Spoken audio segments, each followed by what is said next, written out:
Magandang araw po. May kaklaruin lang po ako. Meron po akong motor. Dito na po yung mother file niya. Nag-file po ako ng lost plate. Nakita ko po sa LTO, naglabas yung LTO ng tracker. Chinek ko po, available na yung plate niya. Wala po kasi plakang dumarating sa ng motor. Oh my God! So mga possible po kailan? Hindi po, hindi ko masabi sa inyo kasi wala po akong dumarating kahit isang plaka po ng motor. Kasi wala po akong dumarating kahit isang plaka po ng motor. So yan, magandang araw sa inyo mga kapasib. It's me, Papa Dex. Ayan, so today is Rehistro Day, no? Ayan, at tapos na natin yung ating Kawasaki Aura 125 project. Gusto ni client, bago nyo gamitin, i-rehistro na. Ang ending na kanyang plaka is 6, which ibig sabihin siya ay June. Sa mga paparehistro, pwede naman magparehistro ng maaga, no? 2 months before. Ayan, pwede na, covered na. So all goods naman na. Okay na yung ilaw, headlight, busina. Tingin ko naman papasa naman to sa ignition. So dito lang tayo magpaparehistro sa LTO sa malapit sa amin.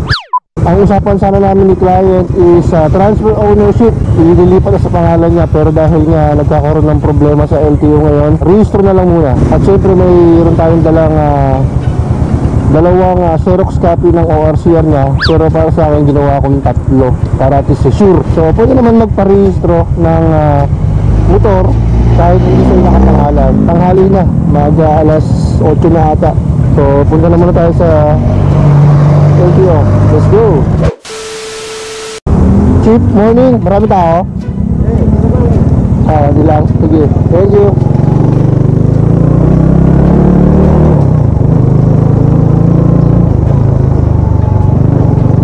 So ito ay LTO Sabang, Dasma Sabang. Mas kilala sa Dasmariñas LTO. Oh my God! Kasi nasa emission na. Hi ma'am, good morning po. Pwede po magpaan? Wala po dito na natin. So yan mga kapastig, no? Pinila ko na yung pasel natin sa emission. Konti lang naman yung pila, so madali lang naman to siguro bago magtanghali. Tapos na to. Ganitong araw talaga ako nagpaparehistro. It's either Webes or Biyernes, kasi hupa na yung mga tao. Kasi pag Monday to Wednesday, jump up. 15 minutes later. So yun mga kapastig, no? After ng step 2, which is emission, pagkatapos dito, diretso na sa insurance. Ayan. So step 3 na yon. Pagkatapos ng insurance, step 4, yung vehicle inspection. So mabilis ang proseso ngayon dito sa LTO Sabang dahil niya konti ng ganitong araw. Ay sir, nakapila po kayo? Ayun. Good morning po.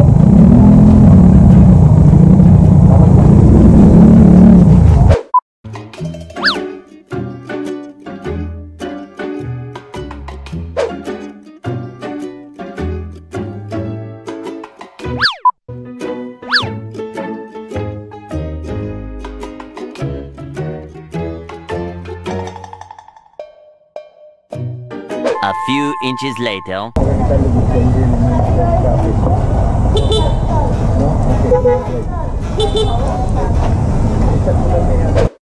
Lima kayo, no? May tumatawag ka. Signal! Signal! Kabila! Headlight, ito mga ilaw! Hylon! Hylon! Hylon! Hylon! Hylon! Busina!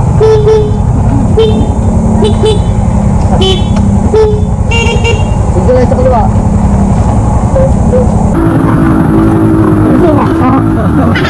Kanan! Parada sa kaliwa! Parada, bitaw! Kanan! Parada! Parada sa kaliwa! Bitaw! Kanan! Parada! Parada sa kamay! Bitaw! Paa! Parada!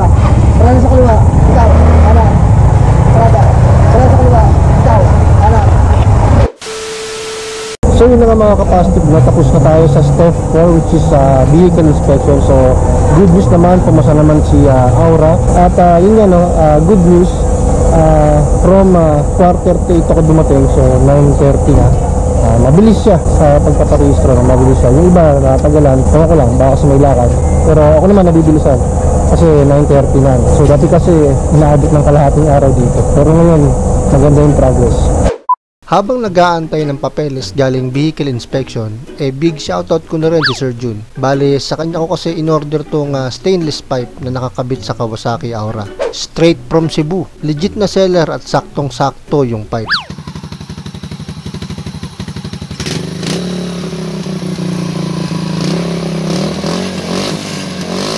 Bukod pa dyan, pasok sa LTO yung ganitong klaseng tambucho. In case may Kawasaki Aura kayo, Nexus or Classic, message nyo lang si Sir Jun. Habang nag-aantay, share ko na rin sa inyo yung regarding sa pagpaparehistro. Kahit hindi sa inyo nakapangalan, pwede naman.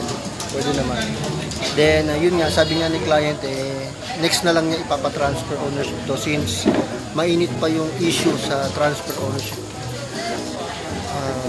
Mahalaga marehistro, may biyahe na agad tong motor yan. A few moments later. At yun na nga mga kapastib, no, tinawag na yung pangalan ng may-ari ng motorsiklo o yung naka-input sa CR niya para sa payment ng latest OR ng rehistro. Borha po. 670.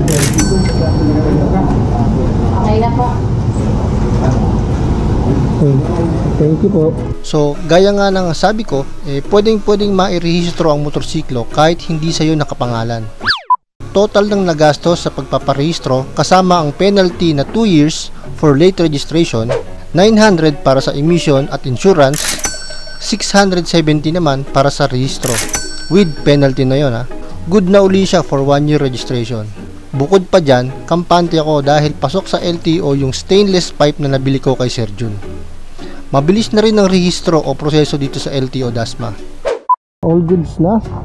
Narehistro na natin tong Kawasaki Aura. At yun, 5 step lang naman yung ating naging proseso dito, which is number 1, payment. Then number 2 is emission. Number 3, insurance. Number 4, yung vehicle inspection. Then after ng vehicle inspection, yung papel na bibigay sa'yo doon, ipapasa mo sa window A. Then proceed ka na sa window 6, which is yung step 5, yung payment na, no. So doon na i-release yung bago mong OR. At nga pala mga kapastib, no, maalala ko, double check nyo lagi yung insurance forms, lalo na sa maker, chassis number at engine number. So till next video mga kapastib, please don't forget to subscribe kahit wala ng bell button. God bless, stay safe, peace out.